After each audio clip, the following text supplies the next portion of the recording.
Hey there, everyone. Thanks for joining me for another one-man review. I'm not even sure how to approach this one because I want to talk about an artist's body of work. This is an artist that I just became familiar with. I first got, let's see, there's just so much work here. I first got these three books, MN and My Name is Martin Shears, and I talked about them in a Partners and Son, the first Partners and Son haul that I did, and then we talked about a piece from M and N in one of the Formalism Fridays with Brandon Graham. So I'll kind of leave those books out of it, just real quick, flip through them so you can see just some of the beautiful artwork that was in these. As soon as I read these, I was like, this Andrew White guy is somebody. This is somebody important. This is somebody I really need to pay attention to. So I went to his website and I basically just bought everything that was available, which I think is the majority of his work is still available on his website. And man, was my instinct right that this is somebody to pay attention to. Um, there's two other guys that I think of, two other artists that I think of that are breaking points for me in comics that make them something wholly their own, that they're going to influence everyone after them, that I kind of have their own shelf for, which they are Chris Ware and Michael DeForge. And Andrew White is, he's in that shelf now for sure. Like everything he does, I'll buy. I could not be more excited about him. Maybe even more so than those two. Like, because I feel, well, Michael DeForge has a lot of variety, but yeah, he's just got, it's such a consistent vision played out in so many different ways. It's just, there's no comparison to anything else I can think of. Like, Andrew White's on his own level, and I don't know why I've never heard of him. I don't know why it's all self-published unless this is by choice, but I cannot recommend enough that everyone go out and get as much of his work as possible. I don't even know how to approach this. I could spend a whole video on each book, but I just want to flip through and show some of what he's up to try and incentivize more more attention on Andrew White. Even the ideas for his projects are amazing. Everything he does seems to have to do with longing, memory, human connection, and like the interplay between those things. Um, he seems very educated in the fine art world as well. So if anyone knows the artist On Kawara, I liken him to On Kawara, someone who spent their whole life just trying to make the fact that they're here and alive and waking up like known and feeling connected to people. I feel like that is a driving behind Andrew White. He does these called yearly where he's like, okay, I'm gonna put out a collection every year, and it's like letting you know he's still here. And inside of the yearlies, he'll give an accounting of what he's been up to. Like he's making himself accountable to his audience in a way, and like that's just gonna go till he dies. Like I have no, like I don't doubt that at all. And there's something about that, like the year that you don't get a new Andrew White thing is devastating, not just because he quit making work, but because he's dead. And On Kawara had that too. So this book, Letters, this is a fun project where he did these short comics and just sent them to people he knew, which is a very On Kawara type of thing to do, sending letters and telegrams to people, letting them know you're still there. I've always wanted to do a project where I have a conversation with somebody in comics, like back and forth. So maybe I'll try writing Andrew White a comics letter and see if we can kick something off like that. But I think that would be, with somebody, I would love to do that and publish it at some point. I think it's a fun project. So that he's sending people letters is awesome. There's a lot of what he does that speaks to things that I think I wanted to do with comics at some point and left behind or just haven't had time for, even though stylistically we're totally different. He's very minimalist and abstract. I I think when the collection of my older work comes out from Living the Line, whenever that comes out, maybe people see the connection more with some of the things I was doing in my early 20s that were more poetic. Um, but you can see a real range of styles in his work. These are collections of earlier works, things that have only existed online. You can see a lot of play with different medium, different approaches to comics. Some of them are very narrative, some of them are very poetic. People who follow the channel know that I usually don't resonate with things that are super poetic, but Andrew White's so good at it that it doesn't matter. Like it's just good. You can't deny good. And there's something about his work that when I'm reading it, I guess it's a bit like poetry in that way. When you're reading it, or at least when I read poetry, if it's good, I can be super engaged with it. But then it hardly ever. My main complaint is it hardly ever sticks. Like when I'm done, it's done, and I don't remember it. That happens with his work, but it seems to be part of it. It seems to be intentional. And unlike other things where I walk away and don't remember all of it, I actually want to come back. It makes me want to keep coming back to his work. So that memory and longing and desire to connect becomes an actual, like, tangible part of reading his work. My name is Martin Shears, which is recollected in this book. Actually, he'll do these things also where apparently this was released in 4 different versions, and luckily, because I have the collected version and this version, I have different ones. I haven't gone and compared them yet, but even that need to pull something out and go back and compare it and look at how it's different shows that he's interested in this constantly shifting memory space, like messing with your memory about things, and he'll structure his projects around that in an interesting way. An amazing artist, though, and can really choose his style. He'll often do projects that come in threes, it seems like. So he did this issue of Ley Lines, which is a cool kind of periodical that different artists contribute to, and they contribute to intersection of comics and some other art form. In this one, he's talking about Gertrude Stein's portrait being painted by Picasso, and her life and her biography of her lover. And then he carries that same story out in these other 2 books, and you can see he produces them like the Ley Lines with the same colors, the same paper, but he looks at the work from different sides of the story, from Alice's side, from Gertrude's side, from Picasso's side.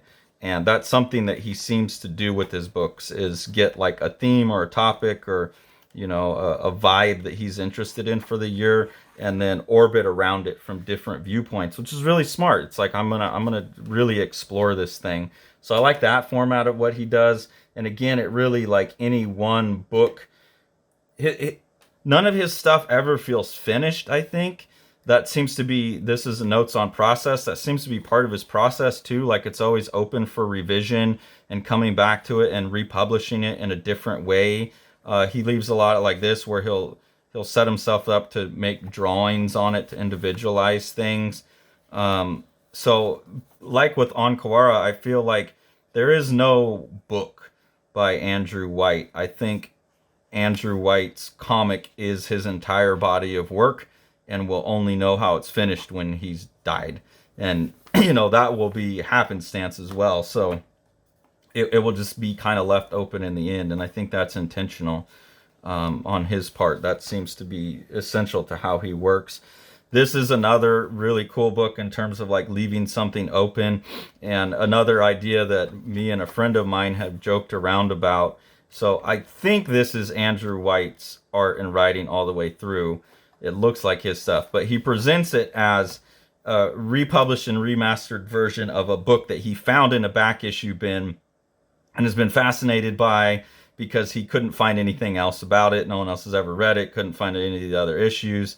And he claims that he finally got a hold of the original author and got permission to reprint the book, as long as he didn't have the author's name in there. But I think that's all entirely fictional. There's what I assume are fictional letters in here about how awesome the previous 3 issues were. And then it shows, that you could still supposedly buy those issues if you could figure this out. And then talk about some other work that's forthcoming that obviously never came out. So I like that idea. I think this would have been extra funny. This is what me and my friend had joked about. If you publish this really amazing issue of like an amazing run that suggested that and didn't tell anyone that you did it or that existed, and just went and like stuffed it in back issue, snuck it into back issue bins of different dealers, like, didn't have your name on it at all. I feel like that would have been even funnier. But obviously he wants to make some money off of this. So I really like that conceit. The conceit alone is great, and then the stories in it. Yearly 2019 and 2018 are a collection of a lot of short stories, as well as this long form fiction called Ghosts, which according to his Instagram, he's now reworking for collection. And he says he thinks it's a failed story, but I really liked it. I mean, it was definitely one of the ones that I could grab onto more solidly because it is more straightforward narrative. Maybe that's why he's struggling with it. But it's about a grandfather, his daughter, and his grandkids, and a family, and kind of the struggles in the family, and it feels like a little bit of senility is going on in there, loss of memory. There's some other short stories. This one shows up in one of the other books. So sometimes if you get all of his work, there will be little pieces of it that show up elsewhere, recombined and reformatted, linked to another story in a way that like revives it and makes it part of something larger. So this really interesting idea of remixing your own work, this idea of erasure and taking pieces from here and there, shows up in short stories and shows up, like I said, throughout the totality of his work. So it's hard to not view it as a totality. I think it's all really smart. Really looking forward to the revised Ghosts. I really like the first version. I can't wait to see what he thinks is a better version of it. So yeah, those are great. Yearly 2020 is really interesting. This book, Everything Is Always, shows a lot of play with material. So drawing on like different types of cardboards. There's some really interesting moments. Let me see if I can find one where he's like written some text and then painted white over it, and then it will like show up on the next page, so you can like see his editing process live. I can't find it. Yeah, here you can see like he's painted out here where you can still read it, and then it shows up on the next page. So some real like poetry of form, not just poetry. I think that's what makes him so successful. A lot of abstraction, playing with the materials, like actually using the fact that he can cut into the cardboard to make part of the image. So all these really sophisticated things that come together to make an impactful little poem. And I mean, like I said, I don't normally respond to poetry, and I respond to this. It's just that good. Drowned River, this is a more narrative piece about a world where the water's rising, and a couple they've left their wedding, the wife's wedding ring is down in the first story of the house that's now flooded, and the husband makes himself sick going down, diving, trying to find it. So loss, longing, memory. This piece here is reprinted in another one of the books in color. So I'll talk about that in a second. There's something about that that's particularly interesting to me. Yearly 2021 is a set of 2 stories. One is bits of Virginia Woolf's diary that he uses as inspiration to generate comics, and the other one is bits of Georgia O'Keeffe and Alfred Stieglitz's diaries that are used to generate comics. And then he also talks about using, and this is something else that I find a lot of familiarity with my own interests. A lot of where I share the interests is he's using algorithms and machines to generate text, and then we'll make comics based on that. And I played with that a lot in some of my early comics, and I played a lot with this in my own art practice, just algorithmically generated, AI generated things, or rule generated stuff. I'm very much into conceptual artists.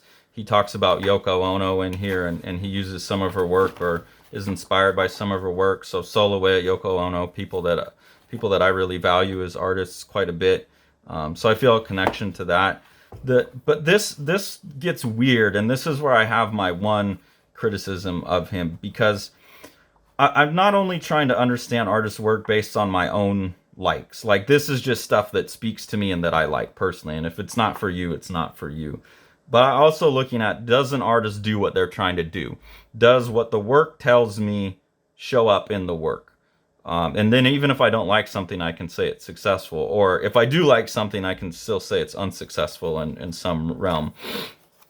In terms of memory and longing and all that stuff, man, I can't think of more successful artists. But when he starts writing, he undermines some of what he's doing, I think, in this bit of writing. He talks about getting interested in machine learning and using this as a source for appropriation, and then goes on to criticize machine learning for having implicit biases in it. And he's coming at it from an anti-colonial, anti-patriarchal, literary criticism standpoint. So he's talking about one of the essential people in the machine learning community. What's the name? Gwern is popular with the rationalist community, a group of mostly white men who enjoy just asking questions about difficult topics because they are rigorous thinkers. And he criticized, even though Andrew White is a white, I don't know if he's cis het, but this is generally means the speaker will just happen to be white, cis het male, and also sort of an asshole. And then goes on to explain bias in machine learning, which is true. Machine learning will learn from the text that it's reading. So like he says that if a machine generates a sentence about a doctor, it's going to say it's a male, because most of the written things that it's learned from has associated doctors with males. So machines will learn the pre-biases in the text. And then he goes on to explain that there's biasing in the programming as well, which is also true. But that seems to be enough to get him to quit using it as a tool, because he doesn't want to use a tool that's playing into these pre-bias. And he doesn't use the word colonialist or patriarch, but this type of critical theory that he's using to justify his opinion here, that's the type of stuff they would be critiquing. And he really like taps out when when the program doesn't understand who Yoko Ono is as a fine artist, but only understands her as the person who broke up the Beatles, which is fine. She's way more important than just the person who broke up the Beatles. But that seems to be enough to get him to like abandon this tool, which fine. That's your value set. That's fine.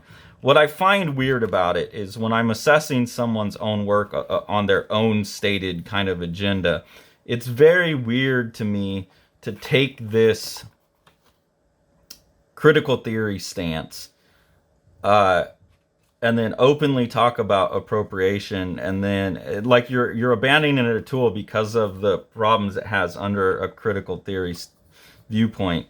But then his own work, especially in this book and in all of the production for that year, is so based on appropriating works of women, and he kind of acknowledges that, but it's like, but I'm going to go ahead and do it anyways. And if you're going to criticize white cis het privilege and all of that, it seems dubious to me to then go on and appropriate the words of 3-4 women over the course of his career to construct his own work. And then especially with Yoko Ono, he, kind of complains about the robot not knowing her, but then is perfectly happy appropriating her own conceptual poetry for his own work. Or if he's not appropriating it exactly, it's a bit unclear. He says one of them is based on her own work, but some of them maybe he made up just in the style of Yoko Ono. I'm not sure. Before I had read him talk about Yoko Ono, I read This Is an Empty Room from the 2020, and I said, wow, this is a Yoko Ono piece. Like, that, I mean, that's what it felt like to me. But there was nothing in there that acknowledged that. So I just thought it was it seemed like undermining his own agenda to criticize the machine learning and appropriation, and then spend so much time appropriating the work of women, from 100 years ago. And then Ways to Survive in the Wilderness is again like entirely.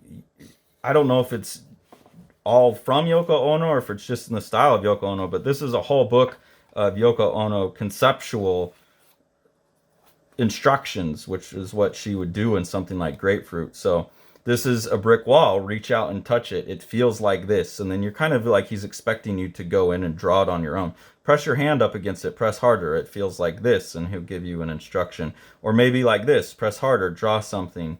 And the art is in the instructions. And then he's kind of asking you to draw a symbol. Draw it again. And then he'll go on to more like imaginary things. And this is a piece from an earlier book, but imagine an iceberg, imagine it doing this. And this is the piece from the 2020 book where I recognize the Yoko Ono. And so I don't know, there's just something about that. As much as I love everything that he does, that rubbed me a bit wrong. It rubbed me a bit of the wrong way to have this piece where he's writing and then he's undermining himself in that way. So that's my biggest criticism of his work. It wouldn't have even occurred to me if he hadn't written that essay in the back of this one, because when I'm reading these works, I just think, oh, it's someone that's inspired by Yoko Ono, great, or someone who's using Yoko Ono and then making a beautiful comic out of it. It's beautiful stuff. I really came away with it from something, and I think that's totally fine. I don't have any problem with that. But when you set up that you kind of subscribe to a critical theory that has an inherent problem with that, and that you subscribe to that, then it's odd that your entire production for the year is based around that. So, I don't know, probably not something anyone else cares about but me. But that aside, like, Andrew White is now one of my favorite comic artists of all time. This is an absolutely stunning body of work. Most of it's been produced from 2018 to now. Some of it's earlier. I mean, absolutely prolific, absolutely stunning work. The fact that he's committed, and I believe him that he'll continue to produce at least this much, per year on these yearly things, gives me so much hope that like every year I can look forward to 1, 2, 3, 4, who knows how many Andrew White comics. I think everybody should be reading this guy. I think everybody should be singing his praises from the rooftops. I encourage all of you to just go out and grab as much of his work as you can. This is the type of artist that just really makes me rethink what I'm doing with comics. It reminds me of something that I wanted to do, that I dipped my toes into a long time ago, and over time have moved away from. And when I came back to comics, I came back farther from where I wanted to be, I think.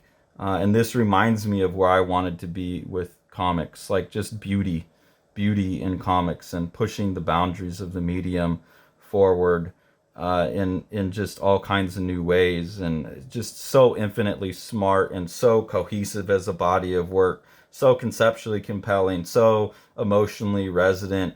And then just something I'll keep picking back up and going back to. Hardly any book am I going to go back to more than 2 times. I'll probably go back to these like once every couple of months. I'll be grabbing and looking at these. So just stunning work. I could not, please could not recommend that you go get as much of this as possible. The highest possible recommendation, 100 out of 10. Yeah, I cannot sing the praises of it enough. So thanks for following along. Sorry I couldn't look at it all more in depth, but there's just so much of it. Take it away, Jack.